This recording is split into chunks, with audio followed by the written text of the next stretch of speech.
College football, like in many parts of the country, is special to many Montanans. We have something called the Brawl of the Wild between the state's two mascots, the Bobcats and the Grizz.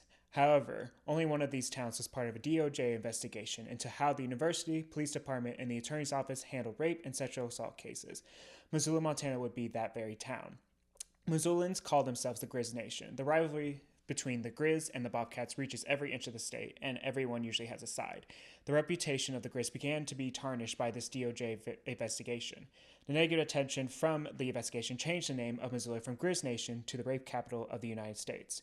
Between the years of 2008 and 2012, the DOJ reported that 350 sexual assault cases came through the police department.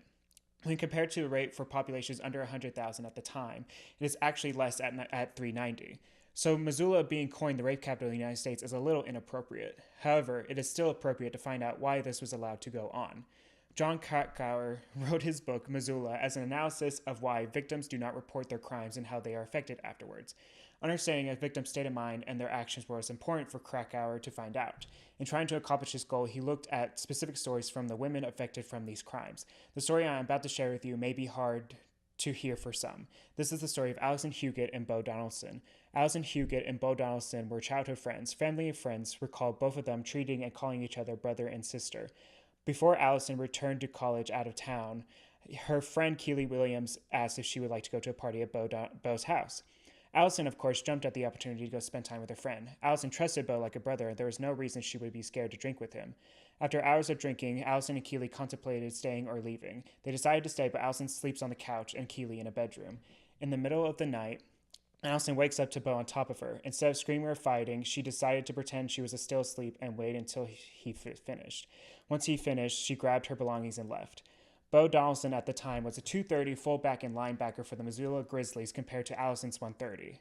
Donaldson was so proud to have received a scholarship from the school he always wanted to play at, so it would be understandable to imagine that he would have plenty to lose if for some reason his life went south or he made a bad decision.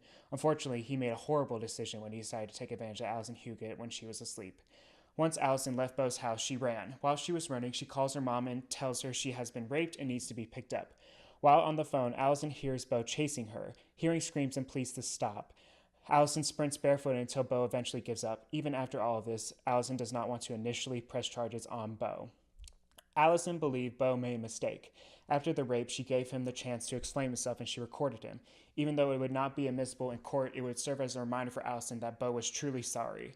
However, that did not change Bo. During a break from school, Allison exchanged looks with Bo at a bar and realized due to his behavior and still rampant alcohol activity, she decided to go to the police.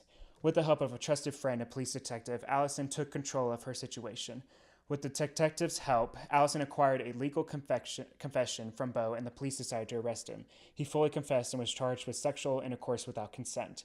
Someone convicted of this crime can face up to life in prison. This would not be the outcome for Bo Donaldson. After a strenuous sentencing hearing and a plea deal, Bo is sentenced to 30 years in prison with 20 of them suspended due to the plea deal. After serving 3 years of his sentence, Bo was released on parole. He raped Allison in 2010, convicted and sentenced in 2013, served 3 years, and is released while Allison lives with violation of her trust and her body for the rest of her life. Currently, as far as I could find, Bo lives in Bozeman. Rape is the most underreported crime among other violent crimes. Even though there has been a decrease in all violent crimes across the board, rape continues to be the most underreported. From years of research and data from things like the UCR and the NCVS, we are able to distinguish patterns and trends for both offenders and victims. In doing so, we can better understand why victims and offenders may act the way they do when the crime occurs.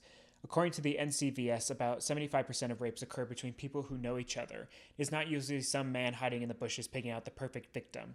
Most of the accounts in Krakauer's book show this to be true as well. In contrast, about 28% of these crimes were actually reported to the police. But why is there a fear to report a crime? Allison believed that this was a private matter because it happened by someone she knew and trusted. She believed he made a mistake and that he would seek help so that he would never do it again. She also was afraid of reliving her trauma and thought it would be something she could eventually get over. What did inspire her to report was Bo himself because of how he did not change in her eyes. Other victims might be afraid that they will face retaliation from the offender and the public if they do not believe the victim. Others might believe the police are actually not effective in helping a rape victim if they hold beliefs that would work against the investigation. All of these culminate in a culture of underreporting that hurts victims and hurts their trust in institutions that are supposed to help them. But what about offenders? People are not born rapists. Bo Donaldson had a great family life, was going to his dream school, and was playing the sport he loved most in life. It is not like he woke up one day and became a rapist, although it is probably impossible to understand why someone would decide to rape another person. There is a theory that I think would help explain Bo's behavior. The DOJ investigation into how Missoula handled rape and sexual assault cases looked at 350 cases. Some of these cases involved various members of the football team.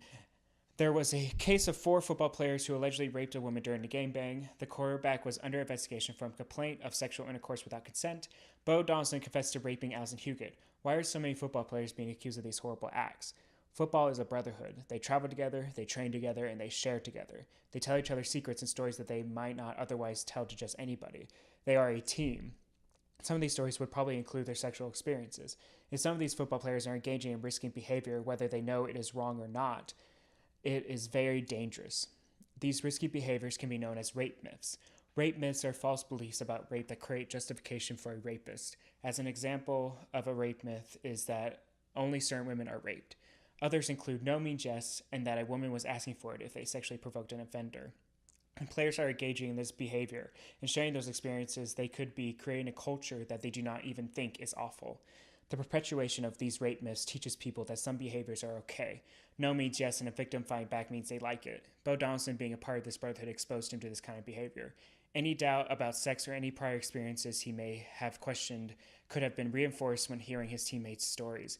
Bo may not have been born a rapist, but he could have learned how to be one without even knowing. Thank you.